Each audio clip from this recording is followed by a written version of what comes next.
Bulletin की शुरुआत करेंगे इस वक्त की अहम खबर से, जहां मुख्यमंत्री पुष्कर सिंह धामी आज केदारनाथ धाम पहुंचे और इसके बाद मुख्यमंत्री पुष्कर सिंह धामी ने बाबा केदार के दर्शन किए और विशेष पूजा अर्चना भी की है। बाबा केदार का आशीर्वाद लेने के साथ ही मुख्यमंत्री पुष्कर सिंह धामी ने उत्तराखंड वासियों की सुख समृद्धि की कामना की।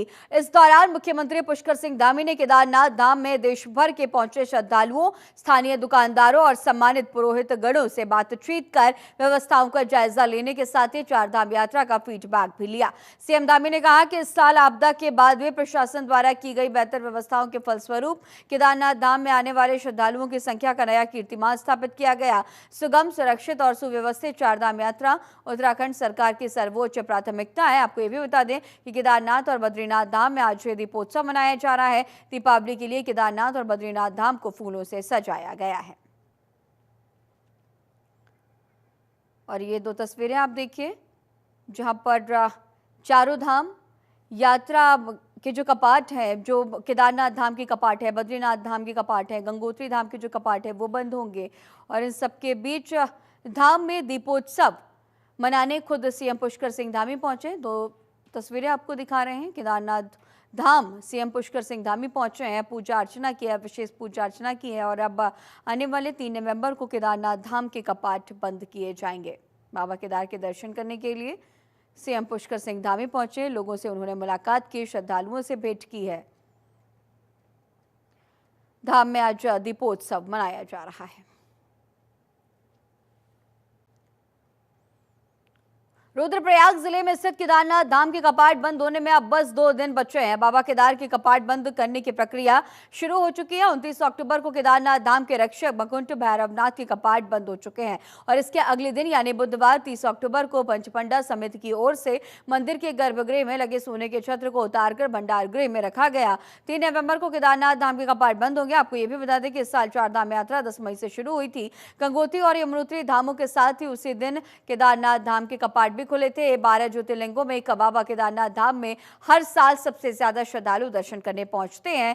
हालांकि इस बार जुलाई महीने में भारी बारिश और लैंडस्लाइड ने यात्रा पर ब्रेक लगा दिया था और इसके बावजूद बड़ी संख्या में श्रद्धालु केदारनाथ धाम के दर्शन करने पहुंचे। आपको यह भी बता दें कि 31 अक्टूबर की शाम तक 16 लाख से ज्यादा श्रद्धालु बाबा केदारनाथ के दर्शन कर चुके हैं। गुरुवार को 12,225 श्रद्धालुओं ने केदारनाथ के दर्शन किए और अब इस तरह इस साल अब तक 16,02,144 श्रद्धालु अक्टूबर महीने की आखिरी तारीख तक बाबा केदार के दर्शन कर चुके हैं। आपको ये भी बता दें कि 3 नवंबर को भैया दूज के दिन केदारनाथ के कपाट शीतकाल के लिए बंद हो रहे हैं। इसी के साथ गंगोत्री धाम के कपाट 2 नवंबर को और यमुनोत्री धाम के कपाट 3 नवंबर को बंद हो जाएंगे।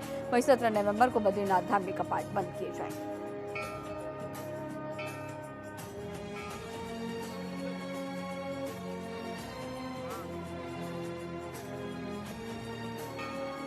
दिन को बाबा केदारनाथ के कपाट बंद कर दिए जाएंगे।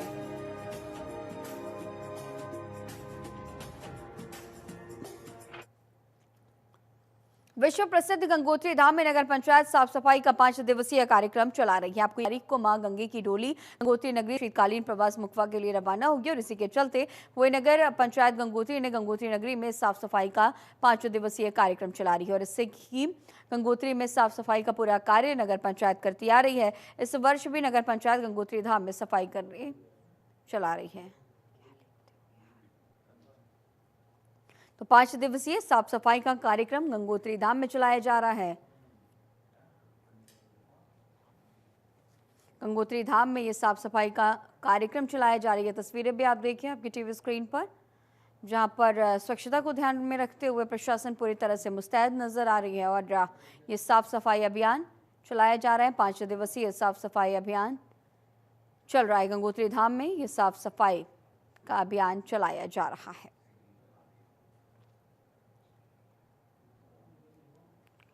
और ये गंगोत्री धाम की तस्वीरें, जहां स्वच्छता को ध्यान में रख करके विशेष तौर पर साफ सफाई को ध्यान में रखा जा रहा है। गंगोत्री धाम में ये साफ सफाई और ये तस्वीरें आपकी टीवी स्क्रीन पर।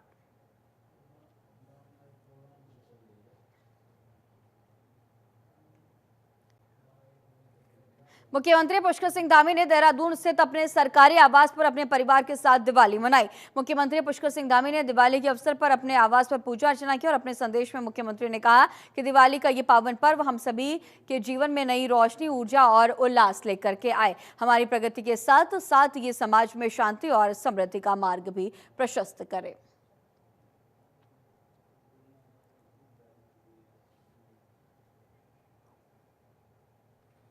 तो सीएम धामी ने दिवाली मनाई है और इसके साथ ही प्रदेशवासियों के लिए उन्होंने प्रदेशवासियों को शुभकामनाएं दी और सुख समृद्धि की पूरे प्रदेश के लिए कामना भी। परिवार के साथ उन्होंने पूजा पाठ भी की। तस्वीरें भी आप देखिए।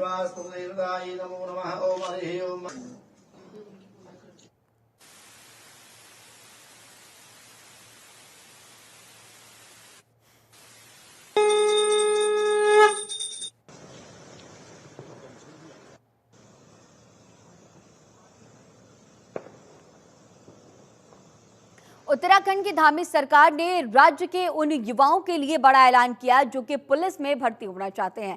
दरअसल उत्तराखंड अधीनस्थ सेवा चयन आयोग ने पुलिस और पीएसी में पुरुषों की भर्ती के लिए 2000 पदों पर भर्ती करने की घोषणा की। आपको ये भी बता दें कि ग्रुप सी के अंतर्गत पुलिस महकमे में 1600 और पीएसी आईआरबी में 400 खाली पदों को भरा जाना है। आयोग के मुताबिक आवेदन की प्रक्रिया 8 नवंबर से शुरू होगी। आप आयोग की वेबसाइट पर जाकर 29 नवंबर तक आवेदन कर सकते हैं। उम्मीदवारों को बता दें कि इसके लिए लिखित परीक्षा अगले साल 15 जून को ली जाएगी। उम्मीदवारों को यह भी बता देते हैं कि यह भर्ती 2 चरणों में पूरी होनी है।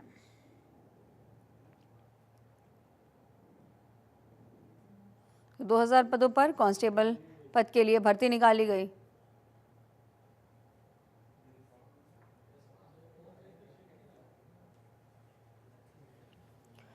दिवाली के पावन पर्व पर पुलिस अलर्ट मोड पर रही है और इस बात पर देहरादून के एसपी सिटी प्रमोद कुमार ने कहा कि दिवाली के मौके पर कई थानों में चाक चौबंद इंतजाम किए गए हैं और अतिरिक्त फोर्स के लिए आरटीसी में तैनात 175 प्रशिक्षु हेड कांस्टेबल्स को थाने आवंटित किए गए थे। साथ ही उन्होंने ये भी कहा है कि प्रत्येक थाना क्षेत्र के भीड़ भाड़ वाले इलाकों में पुलिसकर्मियों की नामवार ड्यूटी लगाई गई थी और कई स्थानों पर बैरियर भी लगाए गए थे ताकि कोई भी वाहन प्रवेश न कर सके।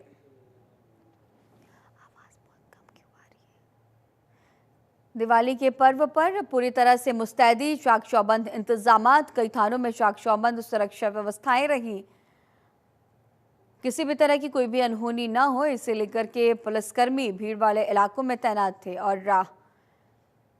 बेहतर तरीके से दिवाली का ये पावन पर्व मनाया गया। दिवाली के पावन पर्व पर अलर्ट मोड पर पुलिस प्रशासन रहे।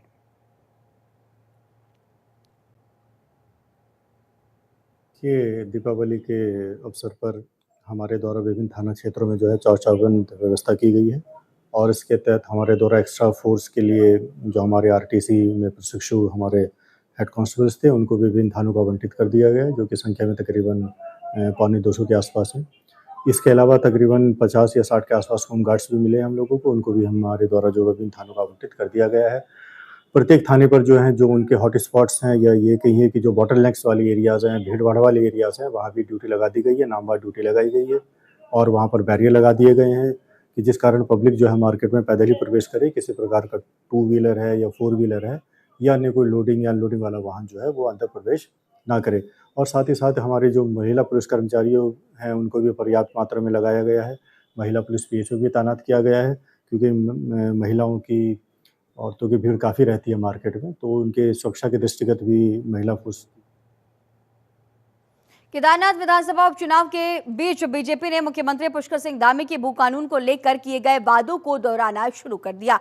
बीजेपी के प्रदेश मीडिया प्रभारी मनवीर चौहान ने कहा कि मुख्यमंत्री पुष्कर सिंह धामी ने जो वादा किया है वो आगामी बजट सत्र में भू कानून को लाने का काम किया जाएगा, तो वो ऐसा सशक्त भू कानून होगा कि भविष्य में कभी भू कानून को लेकर परिवर्तन नहीं करना पड़ेगा। आपको ये भी बता दें कि उत्तराखंड राज्य में इस दोनों सामाजिक संगठनों के साथ साथ विपक्षी दलों के नेता भी भू कानून को लाने की मांग कर रहे हैं।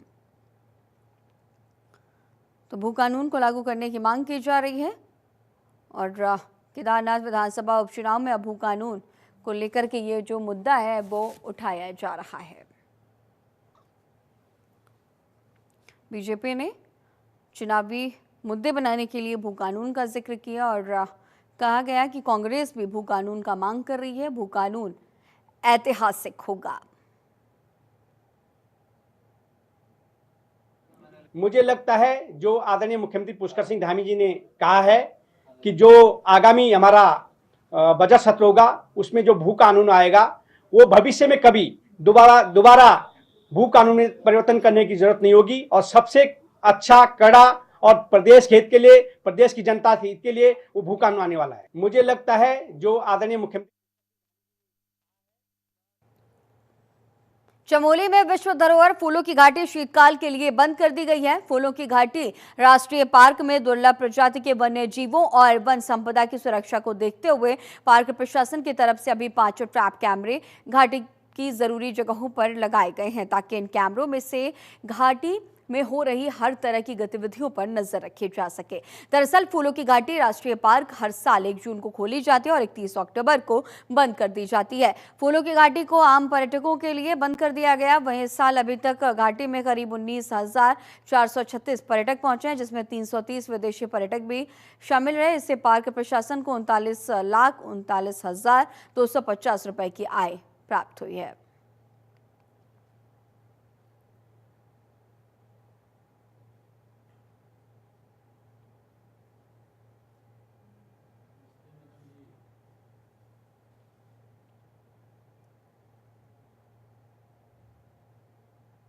और 30वें राष्ट्रीय खेलों की तैयारी के चलते खेल विभाग में महंगे उपकरण और अन्य संसाधनों की खरीद चल रही है, जिससे अधिकारी भ्रष्टाचार में संलिप्त न हो और उनको आरोप का डर न हो। इसको ध्यान में रखते हुए रायपुर स्थित अंतर्राष्ट्रीय क्रिकेट स्टेडियम में खेल अधिकारियों के लिए प्रशिक्षण लगाया गया। विशेष प्रमुख सचिव अमित सिन्हा ने कहा कि जागरूकता के अभाव में अधिकारी भ्रष्टाचार का आरोप लगने से डरे नहीं, बल्कि अपना काम ईमानदारी और नैतिक मूल्यों के साथ करते रहे। ये शिविर सतर्कता जागरूकता सप्ताह के तहत खेल अधिकारियों और कार्यालय कर्मियों के लिए लगा। इसके जरिए युवा प्रतिभागियों को ईमानदारी और नैतिकता के साथ किसी दूसरे के भ्रष्टाचार में माध्यम नहीं बनने के तरीके भी सिखाए गए।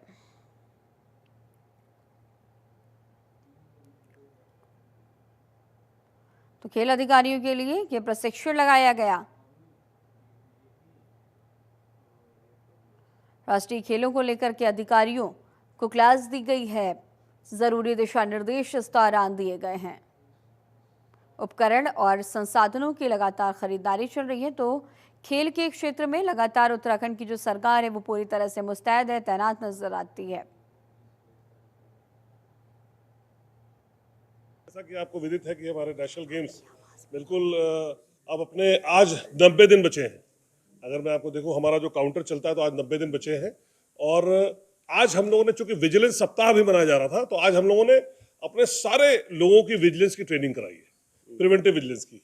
ये मैं बल्कि आपके माध्यम से सभी को कहूंगा कि जो भी, क्योंकि एक भय का माहौल रहता है कई बार विभागों में, तो किसी प्रोक्योरमेंट को करने में या कोई बड़े काम को करने में जब कोई ऐसा आता है तो इसलिए ट्रेनिंग की आवश्यकता थी हमारी टीम को। हमारी टीम में कई सारे लोगों को इस बात की आवश्यकता थी कि कैसे क्या कर सकते हैं, तो उसको लेके आज विजिलेंस की टीम आई थी। उन्होंने प्रिवेंटिव विजिलेंस पे जो भी बातें होती वो की और हमारे लोगों ने उनसे प्रश्नोत्तरी भी करी। तो ये आज का एक मुख्य हमारा था। और ऐसे हमारे आने वाले समय में बहुत सारे और कार्यक्रम होंगे, लगभग हर 10 दिन में, जैसा कि आपको। भारतीय मानक ब्यूरो देहरादून के निदेशक और प्रमुख सौरभ तिवारी ने कहा कि सोने में हॉलमार्क ज्वेलरी, हेलमेट में BIS आदि को अनिवार्य किया गया है। BIS मोबाइल केयर ऐप से असली और नकली उत्पाद की पहचान कर सकते हैं।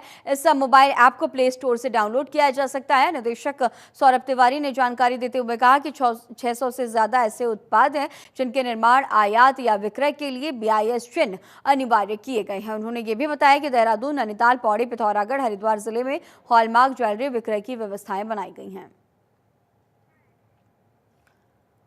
तो ये नकली उत्पाद की पहचान किस तरीके से कर सकते हैं, इसे लेकर के तमाम जानकारियां दी गई है। BIS को लेकर के तमाम जानकारियां दी गई हैं।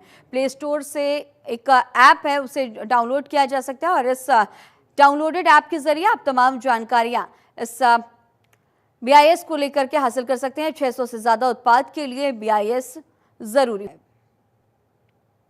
नकली उत्पाद की आप इससे पहचान कर सकते हैं। और अब खबर रुड़की से है, जहां गंग नहर के ऊपर बनाया जा रहा निर्माणाधीन पुल अचानक गिर गया और इसके बाद मौके पर अफरा तफरी मच गई है।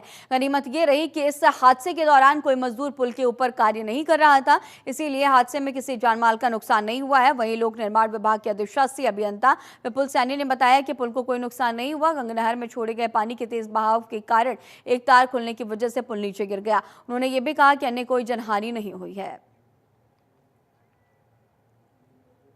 हमारा एक निर्माणाधीन पैदल सेतु जो कि गंग नहर पे पीर बाबा के पास बनाया जा रहा था, उसकी बॉटम कॉर्ड का कार्य चल रहा था। तो रात जो पानी हमारा नहर में छोड़ा गया, उसकी वजह से उसमें जो झटका लगा उसके वीटी कॉलम को, तो वो एक रस्सा उसका जो है हमारे एंकर ब्लॉक से वो शायद खुल गया। उसकी वजह से थोड़ा हमारा बॉटम कॉर्ड जो है वो थोड़ी सी पानी में आ गई है, जिसकी वजह से हमारा थोड़ा टाइम का नुकसान हुआ है। वैसे उसमें जान माल की कोई हानि नहीं हुई है और थोड़ा सा टाइम हमारा एक्स्ट्रा लगेगा। अभी वो निर्माणाधीन पैदल सेतु था जिसकी बॉटम कॉर्ड का कार्य चल रहा था। तो गंग नहर में ये निर्माणाधीन पुल गिर गया, जिसे लेकर के अब अफरा तफरी का माहौल देखा गया है। तो पुल का निर्माण चल रहा था, लेकिन इसी दौरान ये पुल गिर गया और इसे देखते हुए अफरा तफरी का माहौल। उत्तराखंड में बड़ा हादसा हुआ है। यह अहम जानकारी उत्तराखंड से। ये तस्वीरें भी आपकी टीवी स्क्रीन पर, जहां गंग नहर में ये निर्माणाधीन पुल गिर गया।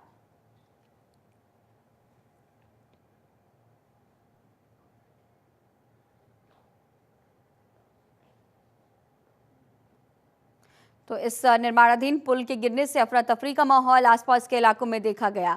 ये बड़ा हादसा, और आप तस्वीरें भी देख सकते हैं। ये पुल का निर्माण कार्य चल रहा था और इसी दौरान ये गंग नहर में निर्माणाधीन पुल गिर गया है। हालांकि किसी के जान माल का कोई नुकसान नहीं हुआ है, लेकिन फिर भी इलाके में अफरा तफरी का माहौल देखा जा रहा है। हल्द्वानी के कुसुमखेड़ा स्थित उजाला हॉस्पिटल में डॉक्टरों की लापरवाही के चलते एक मरीज की मौत के मामले में हंगामा खड़ा हो गया। मृतक के परिजनों ने अस्पताल प्रबंधन पर गंभीर आरोप लगाते हुए कहा कि उचित चिकित्सा की कमी और डॉक्टरों की अनुपस्थिति के कारण उनके परिजन की जान चली गई। परिजनों का यह भी कहना है कि अस्पताल में भर्ती के दौरान उन्हें लगातार गुमराह किया गया। 5 दिनों तक अस्पताल प्रबंधन और डॉक्टरों ने उन्हें ये आश्वासन दिया कि मरीज का इलाज किया जाएगा, लेकिन छठे दिन उन्हें बताया गया कि अस्पताल में डॉक्टर मौजूद नहीं है। बहरहाल परिजनों में खासा रोष व्याप्त है। वहीं अस्पताल प्रबंधन ने इस मामले पर कुछ भी बोलने से इनकार कर दिया। तो उनके पास चेस्ट का डॉक्टर नहीं था, तो उन्होंने हमको नहीं बताया कि हमारे पास चेस्ट का डॉक्टर, हमारे पास परमानेंट डॉक्टर यहाँ पे है करके। ठीक है, उन्होंने कहा हम बाहर से बुलाते हैं। ठीक है, अब उस वक्त तो उसको चेस्ट की दिक्कत हुई, उसको सांस लेने में दिक्कत हुई। कितने दिन से आप लोग वहाँ पे थे? हम लोग देखिए, मैं तो डॉक्टर हूँ। ठीक है, मैं तो ड्यूटी में था। ठीक है, मैं ड्यूटी से आता था, देखता था उसको। ठीक है, तो जो भी था देखता था। घर में उनका मेरे मामा का लड़का है। ठीक है, तो उसमें ये थी अगर आपके पास चेस्ट का फिजिशियन नहीं था, चेस्ट का डॉक्टर नहीं था, आपने बताना चाहिए था हमको पहले। तो उनके पास चेस्ट का डॉक्टर नहीं था, तो उन्होंने हमको नहीं बताया। जो लड़का मरा है ये मेरा छोटा भाई है चचेरा। इसमें क्या कहते हैं, डॉक्टरों ने पहले कहा 12 घंटे में होश में आ जाएगा, फिर कहा 24 घंटे में, फिर कहा 48 घंटे, फिर कहा 72 घंटे में। 72 घंटे बाद जब हमने इनसे पूछा क्या हुआ, तो इनने कहा नहीं पेशेंट सही है, बिल्कुल स्थिर है, आप लोग मत ले जाइए, बेफिक्र रहिए। फिर इनने 25 तारीख से एडमिट था, फिर 30 तारीख के दिन ये लोग अचानक बोले आप पेशेंट को यहाँ से लेके जाएं। तो इनसे पूछा गया क्यों, इनके द्वारा कहा गया कि इसके चेस्ट में इन्फेक्शन हो गया और हमारे पास चेस्ट का कोई भी डॉक्टर नहीं है। जो लड़का मरा है ये मेरा छोटा भाई है चचेरा। इसमें हम यहाँ पे लगभग पिछले 10 साल से देख रहे हैं इस हॉस्पिटल की स्थिति। यहाँ पर आए दिन शिकायतें रहती है। तो यहाँ पर हम अब छोटे भाई को ले गए यहाँ 25 तारीख को। उसके बाद इन्होंने यहाँ उसका आधे घंटे के अंदर ऑपरेशन करा। सर में चोट लगी उनके। ऑपरेशन करने के बाद इन्होंने बोला कि स्थिति ठीक है, अब कोई बात नहीं, स्थिति ठीक है। तो वहाँ पर हमारे अपने परिजन रहते थे। वहाँ पे परिजन रहने के बाद 3 दिन बाद उसकी स्थिति आई कि उसके लंग्स में दिक्कत बताने लगे लोग। फिर कभी कहने लगा हार्ट में दिक्कत है, कभी किडनी में दिक्कत बताने लगे। हमने कहा ठीक है इलाज करिए आप। तो उसके बाद क्या हुआ, इलाज करने के बाद उन्होंने कहा ठीक है हम इलाज कर रहे हैं, सही कर रहे हैं। और हमें तो जानकारी कुछ होती नहीं इस मामले में। एक छोटा भाई डॉक्टर है, तो उसको बुलाया हमने। जब उसने रिपोर्टें देखी हैं, रिपोर्ट में देखा कि इसके लंग्स में बहुत ज़्यादा दिक्कत पड़ी हुई है। रुड़की के सिविल लाइंस कोतवाली क्षेत्र के नगला इमरती में खनन कारोबारी पर फायरिंग के मामले में पुलिस को बड़ी सफलता हाथ लगी। पुलिस ने इस मामले के मास्टरमाइंड और एक शूटर समेत 5 लोगों को गिरफ्तार कर लिया। इन आरोपियों के कब्जे से घटना में इस्तेमाल की गई बाइक और तमंचा भी बरामद हुआ है।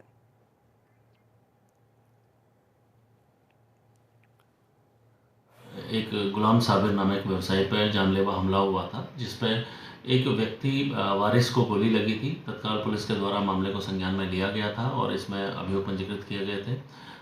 जो अभियुक्तों के पकड़ने को लेकर लगातार प्रयास हम लोग कर रहे थे। इस प्रयास में बहादुराबाद थाना क्षेत्र में मुठभेड़ में एक व्यक्ति घायल हुआ था, उसको पुलिस के द्वारा पकड़ा गया था। उसी से पूछताछ के बाद कुछ अन्य नाम प्रकाश में आए थे और कल से आज सुबह तक लगातार पुलिस के प्रयासों से 5 अन्य अभियुक्तों को पकड़ा गया है और इसमें जो मुख्य अभियुक्त है सुधीर, जिनके द्वारा ये पूरी घटनाक्रम को अंजाम दिया गया था, जिसके द्वारा लोगों ये जो हमारे मुलजिम हैं उनको इकट्ठा करके इसके ऊपर जानलेवा हमला किया गया था।